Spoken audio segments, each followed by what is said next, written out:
Yo la Kazoku, c'est Afrodynamique, je vous souhaite la bienvenue pour cette nouvelle vidéo. Alors les gars, aujourd'hui je vais vous parler d'un manga qui est juste incroyable. D'habitude chaque manga que je vous parle sont tous incroyables. Mais là les gars, j'ai envie de dire que celui-là, c'est mon coup de cœur. Genre vraiment là, en ce moment, si je dois acheter un manga, il n'y a que celui-là que je vais acheter. Il est juste fou et c'est un manga qui va plaire à tout le monde, vraiment j'en suis certain. Vous voyez tous ces animés, Jujutsu Kaisen, Demon Slayer, Chainsaw Man ou encore Violent Saga. Celui-là, ce manga, je suis sûr, vous lui laissez juste quelques mois, je vous promets que c'est pas peut-être MAPPA ou un petit autre studio incroyable va vous faire une dinguerie avec ce manga. Je suis sûr qu'il va facilement se hisser parmi les grands. Vraiment, celui-là, je le sens, c'est juste fou. Quand tu lis un manga, tu sais direct que si celui-là il sort en animé, il va tout casser. Attendez juste, vous verrez que ce que je vous ai dit est réel. Faut savoir que ce manga, il est donc pas sorti en animé encore, mais il est également pas fini. Le tome sort chaque 3 mois, quelque chose comme ça. Depuis le tome 1 jusqu'à maintenant, j'ai même pas été déçu une seule fois. Donc on est parti pour cette vidéo présentation de Sakamoto Days. Bankai Senbon Zakura Kageyoshi.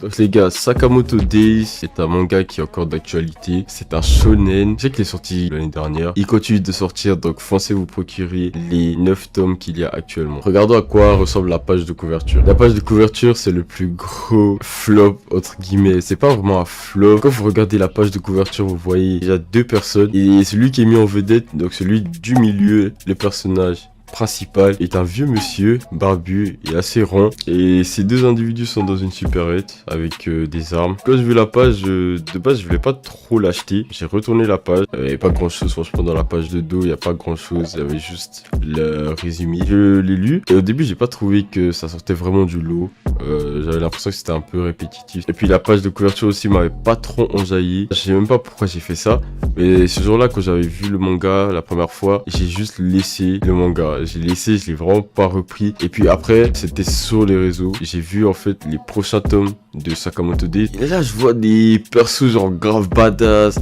Genre dans le tome 7 ou le tome 8, je sais plus. Mais je vois un perso, il est trop stylé, tout ça. Je dis ouais, genre... c'est le même manga qu'ils ont présenté au tome 1 là. Bah je suis retourné au magasin, à Fnac. C'est là-bas que j'achète tous mes mangas. Donc là, je me prends direct 3 tomes d'affilée. Je me dis wesh. Faut que je découvre ça parce que c'est quoi ces persos. Donc c'est vrai que moi je suis pas mal influencé par la page de couverture, mais je pense tout le monde est un peu comme ça avec les livres, mais c'est pas ce qu'il faut parce qu'il y a plein de mangas aussi, bien sûr, comme j'ai dit encore dans ma précédente vidéo, des mangas qui sont incroyables et que t'as pas besoin de page de couverture de ouf juste pour apprécier le contenu du manga, juste pour mettre ma précédente vidéo dans la vidéo.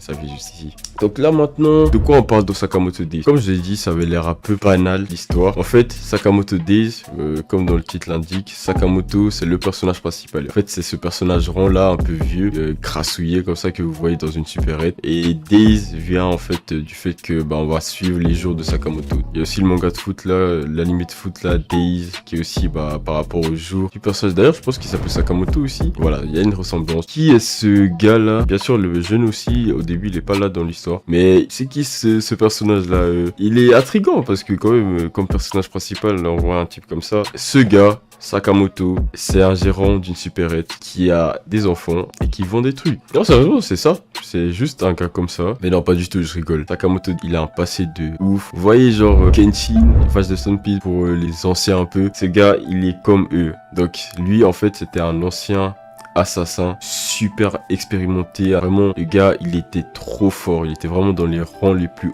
élevés. Il a décidé de lâcher tout en fait, vivre une vie normale parce qu'il a rencontré l'amour, etc.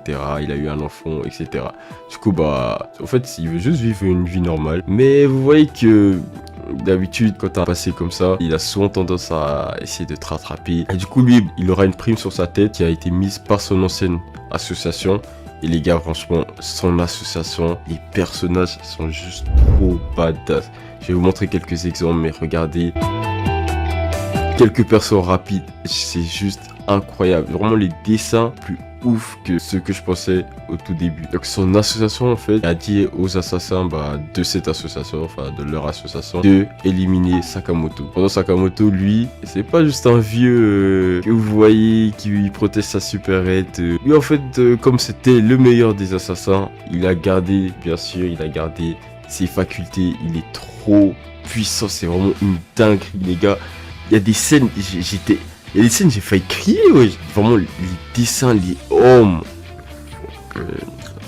Je m'emporte. C'est vraiment un dieu. Genre, tu peux le comparer à tous ces personnages badass. Ces assassins-là, ils vont tout faire pour éliminer Sakamoto. Vous allez voir qu'il y a d'autres crews, qu'il y a plein de rebondissements. Vraiment, comme je dis, les personnages, ils sont trop badass. Vraiment, il n'y a aucun personnage que je me suis dit, il n'est pas ouf. À part Sakamoto, lui-même que j'ai vu sur la page. Mais vous verrez que Sakamoto n'est pas vraiment Sakamoto, mais je vous laisserai lire. Et pour revenir donc au personnage avec les cheveux jaunes, lui est un assassin et qui est venu assassiner Sakamoto. Mais il y aura des événements, etc. Et il va se retrouver à travailler pour Sakamoto. Et franchement, c'est juste incroyable parce que entre humour, combat, franchement les gars, le créateur, le mangaka qui a fait ce manga, il est juste trop fort. Il a réussi à mélanger vraiment différents genres. Et même dans les combats, vous voyez ces styles de combat bien aussi humoristique, genre tellement en fait le gars il est fort, c'est tourné de manière ridicule. Voilà, donc c'est vraiment tout ce mélange et je vous promets que les personnages qui vont arriver à chaque tome vont encore plus vous éblouir. C'est mon manga préféré en ce moment. Moi je vous garantis qu'il y aura un animé là-dessus. N'empêche, ne attendez pas vraiment l'anime. Si vous pouvez lire le manga maintenant, lisez. Du coup, voilà pour cette présentation de Sakamoto Days. Je voulais pas vous en dire beaucoup pour pas vous spoiler, etc. Parce qu'il mérite vraiment pas d'être spoilé. Allez lire. Retenez bien ce que je vous dis. L'anime de Sakamoto Days, il sera ouf. Merci d'avoir regardé cette vidéo. Peut-être pour vous aussi ce sera votre manga favori prochainement. Moi, je suis content d'avoir parlé de ça parce que je devais en parler et ce serait vraiment pas bien si je vous en parle pas. Je garde ça pour moi et je mets ça de côté. Non.